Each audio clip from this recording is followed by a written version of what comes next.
যে কিনা হচ্ছে এই আন্দোলনের একজন নেতৃত্ব দিয়েছে, তাকে ছাত্রলীগের নেতাকর্মীরা মেরে তাকে দিয়ে বলছে বল রাজাকার না বাকি আকির বলে আমি কে তুমি কে রাজাকার না বাঙালি বাঙালি, তার মুখ দিয়ে রাজাকার না বাঙালি এগুলো বলাচ্ছে এবং হুমকি দিচ্ছে। বিভিন্ন সমন্বয়কদের বাড়ির সামনে লিখে দিচ্ছে মৃত্যুর জন্য প্রস্তুত হও। বিএনপি নেতাকর্মীদের বাড়ির সামনে কি লিখে দিচ্ছে মৃত্যুর জন্য প্রস্তুত হও। দেখুন এই সরকারকে যেমন বিএনপি বসিয়েছে, এই সরকারকে যেমন জামাত বসিয়েছে, ছাত্ররা বসিয়েছে, বাংলাদেশের 95% মানুষ এই সরকারকে বসিয়েছে, ঠিক তেমনি ভাবে এই সরকারের প্রত্যেকটা ভুল মানে হচ্ছে এই দেশের মানুষের ভুল, এই সরকারের প্রত্যেকটা ব্যর্থতা মানে দেশের জনগণের ব্যর্থতা। তবে কি এবার বাংলাদেশের ইউনিশ সরকারের উপর থেকে ভরসা উঠে যাচ্ছে তার সহযোগী দলগুলির? কারণ এই বাংলাদেশে বিভিন্ন অরাজকতা সৃষ্টি হয়েছে, তার মধ্যে জিনিসপত্রের দাম আকাশচুম্বী। তো আগে মানুষ যেই দাম দিয়ে জিনিস কিনতে পারতো, এখন কিন্তু তার অনেক বেশি দাম দিয়ে কিনতে হচ্ছে। ফলে মানুষ ইউনিশ সরকারের উপরে ক্ষিপ্ত হয়ে উঠছে। শুধু জনসাধারণ না, ওর সহযোগী যতগুলো দল ছিল, যেরকম বৈষম্য বিরোধী দল, জামাত, নাগরিক কমিটি, বিএনপি, এর মধ্যে নাগরিক কমিটি বলে যে দলটি রয়েছে, সেই দলের আবার একজন নেতা মসিউর রহমান, সে কি বলছে চলুন দেখে নিই। ইউনিশ সরকারের সম্বন্ধে কি কি বলেছে শুনুন, দেখুন, বুঝুন। বাংলাদেশের জনগণ যারা এই অভ্যুত্থানটা করেছে, সমস্ত রাজনৈতিক দল, ছাত্র জনতা, কৃষক, শ্রমিক, মেহনতি মানুষ যারা নেতৃত্বে ছিল, তাদের জীবনের নিরাপত্তা এই সরকার কতটুকু দিতে পারছে, এটা হচ্ছে গুরুত্বপূর্ণ। এর ঢাকা বিশ্ববিদ্যালয়ের জিমনেশিয়ামের পাশে যে লাশটি আমরা দেখেছি ঝুলন্ত অবস্থায়, আমি সেই লাশের ব্যক্তিগত জীবন নিয়ে পরে আসবো। আমি আসবো মোটা দাগে রাষ্ট্রের বেশ কিছু বিষয় নিয়ে। প্রথমত হচ্ছে ঢাকা বিশ্ববিদ্যালয় বাংলাদেশের সবচেয়ে সিকিউর প্লেস গুলোর মধ্যে একটা জায়গা হচ্ছে ঢাকা বিশ্ববিদ্যালয়। কারণ ওখানে রয়েছে বুয়েট, ওখানে রয়েছে ঢাকা মেডিকেল, এবং বলতে পারেন যে এমন একটা জায়গা ঢাকা বিশ্ববিদ্যালয়ের যেখানে অত উঁচুতে প্রায় 20 থেকে 25 ফুট উঁচুতে একটা মানুষের মরদেহ ঝুলন্ত অবস্থায় পাওয়া গেছে। এটা হচ্ছে এ জাতির জন্য খুবই বর্বর একটা ব্যাপার। কারণ হচ্ছে এই ধরনের একটা প্লেসে একটা মানুষকে মেরে ঝুলিয়ে রাখা হয়েছে কিংবা আত্মহত্যা করেছে।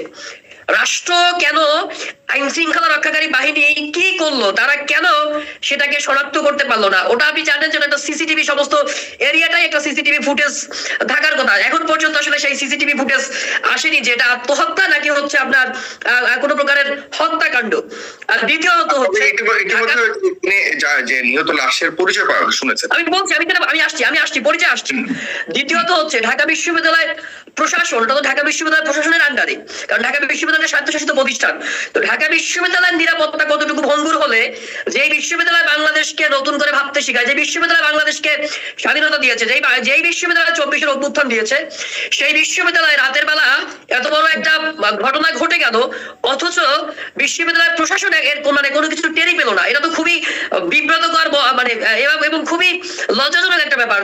আমি যদি আসি না লাশের পরিচয় যদি বলি, এই ব্যক্তির বাড়ি হচ্ছে আপনার কেরানীগঞ্জে, এবং তিনি মানসিকভাবে কিছুটা বিকারগ্রস্ত বলা চলে, বা মানসিক ভাবে অসুস্থ। যদি আত্মহত্যাও হয়ে থাকে, যদি মানে এটা একটা আত্মহত্যার কেসও হয়ে থাকে, তাহলে কি এখানে বিশ্ববিদ্যালয় প্রশাসন এবং বাংলাদেশের যে পুলিশ প্রশাসন আছে তাদের কি এখানে ব্যর্থতা আছে না? আমি এখানে সুস্পষ্ট ব্যর্থতা দেখি। এখানে ধরুন আপনি একজন ওই মানুষ বাদ দিলাম, এখানে ধরেন ঢাকা বিশ্ববিদ্যালয়ের একজন শিক্ষার্থীর লাশও তো ওখানে থাকতে পারতো। এখানে তো আপনার ধরেন বাংলাদেশের একজন যে কোনো নাগরিকের একজন লাশ ওখানে থাকতে পারতো, যে কোনো একজন এশিয়ানিক থাকতে পারতো। তো তার মানে কি? তার মানে আসলে কি দাঁড়াচ্ছে?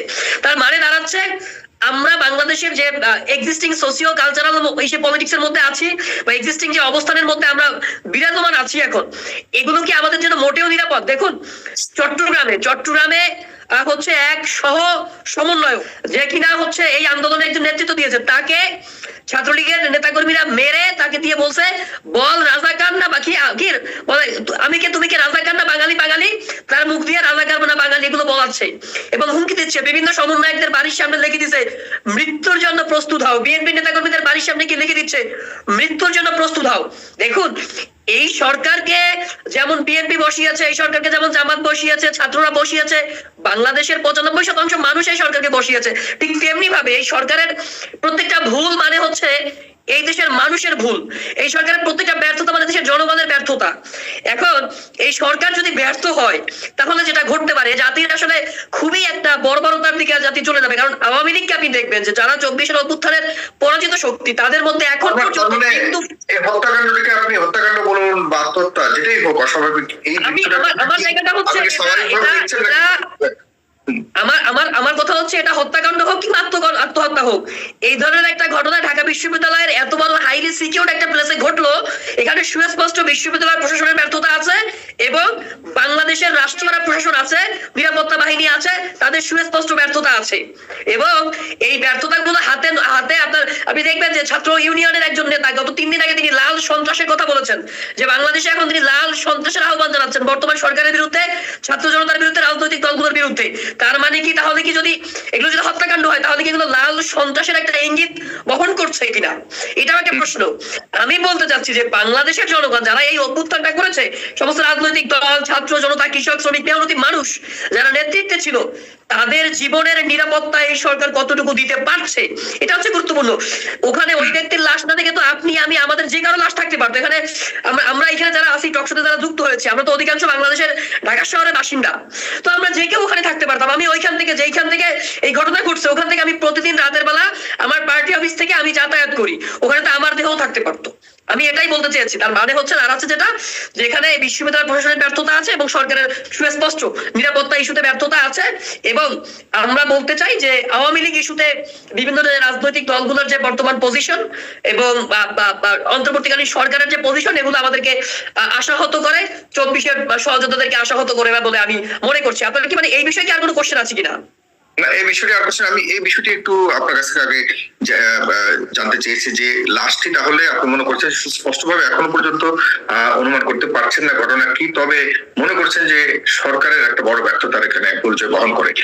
কারণ সরকার এরকম ভাবে নিরাপদ হতে পারে এতটা সিকিউর একটা জায়গাতে কিভাবে এমন ধরনের ঘটনা ঘটলো? যারা সৈয়দ মোহাম্মদ মাহবুব আপনার কাছে এটা না শুধু শাহবাগের মতো জায়গায় আপনার গত 1 সপ্তাহ আগে শাহবাগের মেট্রো রেলের নিচে ধর্ষণের মতো ঘটনা ঘটেছে, এবং আপনি দেখবেন ঢাকা বিশ্ববিদ্যালয় এরিয়া যদি আপনি যান, আপনি দেখবেন এখানকার রাস্তাঘাটে বিভিন্ন প্রকারের ভবঘুরের লোকজন ওখানে প্রতিদিন চলাফেরা করে, ওখানে বসবাস করে, ওখানে থাকে, রাতের বেলা ঘুমায়, অথচ বিশ্ববিদ্যালয় প্রশাসন তাদের বিরুদ্ধে কোনো ব্যবস্থা নিচ্ছে না। তো এগুলো তো আমাদেরকে হচ্ছে আশাহত করে। কারণ আপনি দেখবেন যে এর পূর্বে 2021 সালে যারা বসির ভাই যে ব্যর্থতা বলছে সরকারের ব্যর্থতা, সরকার তো চালাচ্ছেন আপনারা যতটুকু শুনে, নাগরিক কমিটি চালাচ্ছে, বৈষম্য বিরোধী আন্দোলনের নেতারা চালাচ্ছে। এই সরকারকে আপনারা চান যে সরকার থাকুক বা এই সরকার সক্ষম রাষ্ট্র পরিচালনাতে, এখন আপনারা ব্যর্থতা, এটা কেমন হয়ে গেল না? সাগর ভাই, প্রথমত হচ্ছে এই সরকারকে আসলে জাতীয় নাগরিক কমিটি চালাচ্ছে না। জাতীয় নাগরিক কমিটিতে সরকারের কোনো সম্পর্ক নাই। জাতীয় নাগরিক কমিটি অন্যান্য রাজনৈতিক দলগুলো যেভাবে বাংলাদেশ রাষ্ট্রে ফাংশন করছে, জাতীয় নাগরিক কমিটি ওইভাবেই ফাংশন করছে। আমি তো বলেছি যে একমাত্র আওয়ামী লীগ জাতীয় নাগরিক কমিটি এই সময়টার মধ্যে জাতীয় নাগরিক কমিটি বলুন, বৈষম্য বিরোধী আন্দোলনের নেতারা যেসব রাজনৈতিক দল গঠন করছে, ওরা তো সরকারের এই একটা পরিবেশ বা একটা সময়কে কাজে লাগাচ্ছে এবং সরকারকে মোটামুটি অনেকে জানে যে আপনারাই বা ছাত্ররাই সমর্থন দিয়ে যাচ্ছে। এই জায়গাটা সাগর ভাই এখানে স্পষ্ট তো ব্যর্থতা, এখানে স্পষ্ট তো আপনার আছে। প্রথমত 5ই আগস্টের যে হাসিনার পতন হয়, 5ই আগস্টের হাসিনার পতনের পরে সমস্ত রাজনৈতিক দলগুলো, ছাত্র জনতা, কৃষক, শ্রমিক প্রত্যেকে মিলে মিশে একাকার হয়ে বাংলাদেশের 95% জনগণের বৃহত্তর ঐক্যমতের ভিত্তিতে এই সরকার গঠিত হয়েছে এবং বৃহত্তর ঐক্যমতের ভিত্তিতেই এই সরকার চলছে। এই সরকারের প্রতি যেমন সমর্থন বৈষম্য বিরোধী ছাত্র আন্দোলনের আছে, জাতীয় নাগরিক কমিটির আছে, ঠিক তেমনি ভাবে এই সরকারের প্রতি একনিষ্ঠ সমর্থন বাংলাদেশ জাতীয়তাবাদী দল বিএনপির আছে, লেবার পার্টির আছে, গণ অধিকার পরিষদের আছে, জামাতে ইসলামের আছে, চরমোনাইয়ের আছে।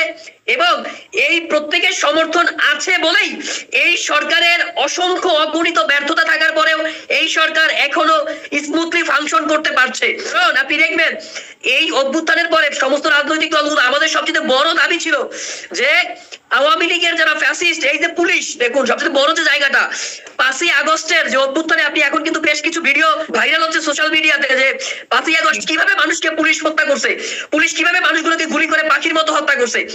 এই সরকার কয়জন পুলিশ সদস্যকে এখন পর্যন্ত অ্যারেস্ট করতে পারছে? এই সরকার কয়জন, এই যে প্রশাসন গত 16 বছর আওয়ামী লীগকে নির্লজ্জভাবে সার্ভ করছে। এবং আপনি জানেন যে 2030 সাল 2018 সালের যে নিশি রাইতের ইলেকশন, মিডনাইট ইলেকশন, সেই মিডনাইট ইলেকশনের যে পুরো মেকানিজম যে ডিসিরা করেছিল, সেই ডিসিরা তারা এখনো ফুললি ক্ষমতায় আছে এবং তারা আরো বেশি পদোন্নতি পাইছে। যে এসপিরা ছিল তারা এখনো এসপির চাইতে আরো বেশি পদোন্নতি পাই এখন ক্ষমতায় আছে। সরকার কি তাদের বিরুদ্ধে কোনো ব্যবস্থা নিছে? এই সরকার, ধরেন এই সরকারের সমালোচনা করলে সরকারের সমালোচনা করার জায়গার কোনো অভাব নাই। রাজনৈতিক দলগুলো বলেন, আমরা বলেন, প্রত্যেকে সমালোচনা করবো, কিন্তু এই সরকারকে কি আপনারা সরকার ব্যর্থ এমনটাই বলতে চাচ্ছ সবকিছু মিলিয়ে?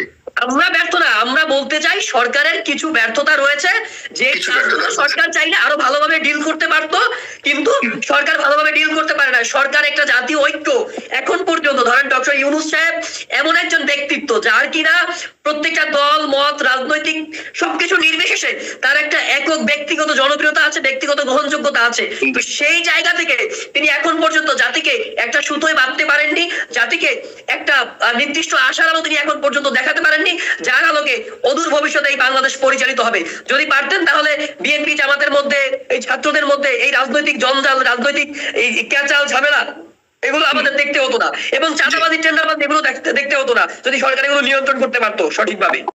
ভিডিওটি ভালো লাগলে অবশ্যই লাইক, শেয়ার, সাবস্ক্রাইব করবেন।